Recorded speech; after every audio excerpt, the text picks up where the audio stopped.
บูมโกโก้พลัสผลิตภัณฑ์เสริมอาหารแนวคิดใหม่ที่มาในรูปแบบของโกโก้ผงชงดื่ม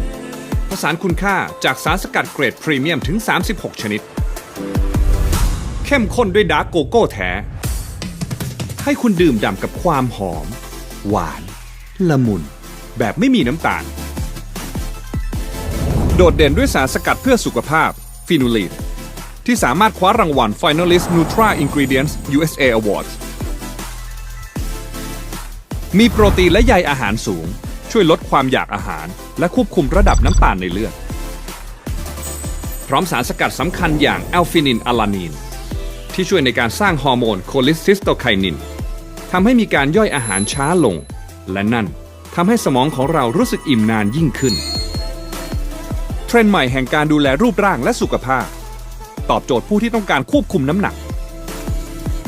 บูมโกโก้พลัสดาร์กโกโก้เข้มข้นรสชาติดีไม่มีน้ำตาล